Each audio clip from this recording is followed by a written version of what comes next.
I'd be a liar if I told you that I knew what lingonberry smelled like. Yeah.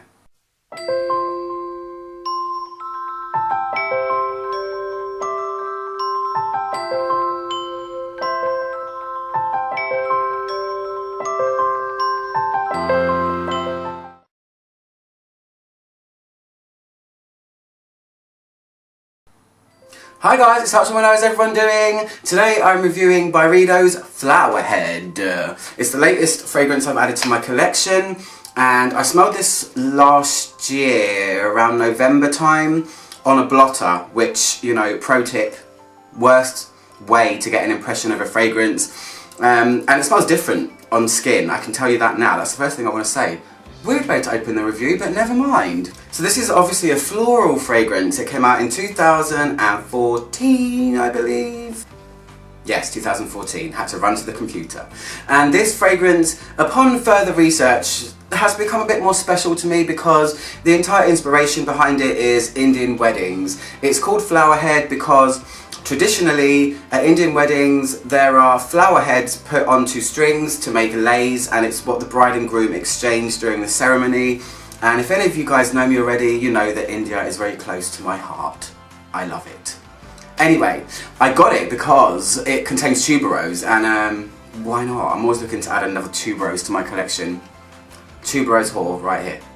Anyways, this is the box. I don't know if you've ever seen a Byredo box before. They're very minimalist. Their fragrances are somewhat minimalist as well. They don't really do anything, I don't think, super complicated. You're going to see my face right close up right now. I like that it's called Flowerhead as well because I think that should be the name you should give to people that love floral fragrances like myself. So, I am a self-confessed flowerhead. I, Thomas O'Brien. Anyway, this is the box, yeah. I always think that looks like a 13. As opposed to a B, but yeah, like I said, they're very minimalist. Oh, I'm going to open it the wrong way and it's going to fall out. So, hold on a second. So here it is. Look how cute! It's so cute. It's only supposed on my hand, although I have worn this a few times. I'm so glad to get it. It's coming up to summer. It's spring now. I always think white florals are great for both of those seasons. And, oh god, oh okay. So, let me tell you about the notes, first of all. Well, fifth of all. The top notes are Angelica seeds, lingonberry, and Sicilian lemon. Lingonberry. Upon research, I found out that they are quite similar to cranberries, so I'm guessing it's quite a tart berry. I don't smell anything berryish in here anyway, so just erase that from your mind. The heart notes are dewy tuberose, rose petals, and of course sambac jasmine. You can't have a floral fragrance based on India without sambac jasmine. It would be a crime against perfumery. A crime, I say! And the base notes are amber and suede. So this one, oh gosh, I mean, I've got a lot of white florals in my collection, and this is a kind of new addition, a new twist. I don't have ones that smell like this. It's not completely out there, but I've heard a lot of people say in the past that when they smell tuberose, they can smell banana or even bubblegum sometimes. And up until now, I have never experienced that. I have always experienced the more waxy, indolic, heady side of tuberose, especially when you smell it on its own. It does not smell like bananas to me, but sometimes in commercial perfumery, it can. And even niche. So I think that at the beginning of this fragrance, tuberose is the first thing you smell, but it does give off that banana sweetness as well, and also pear.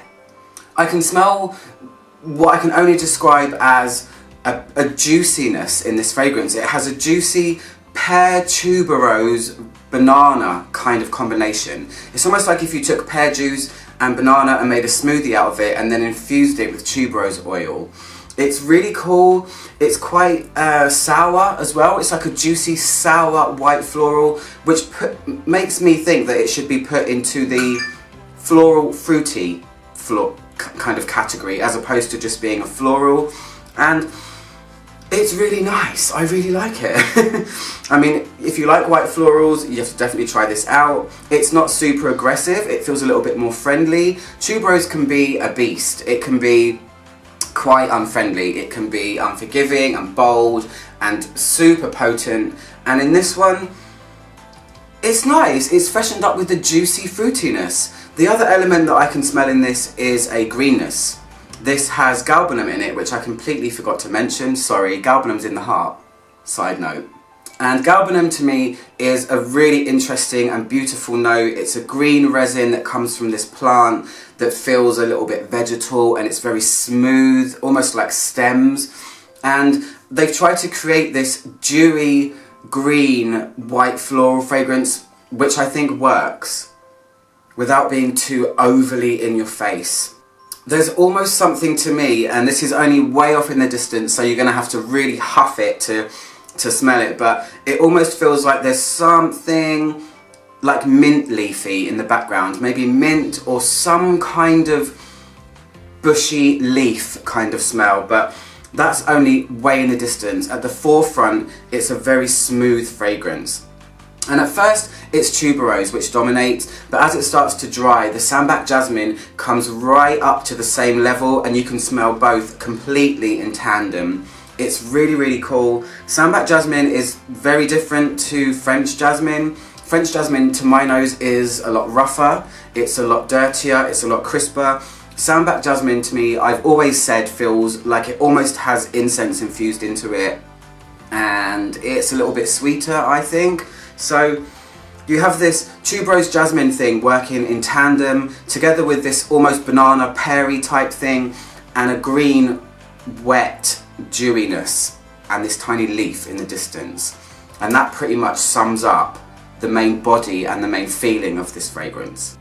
When it dries, the juiciness backs off, and it does let the more, I use this word all the time, polleny type elements of the florals come out. So there is something a little bit drier that comes out. It never turns completely dry because you still have this wet, green, juicy thing, but there is something that makes it smell more typically polleny floral when it's drying.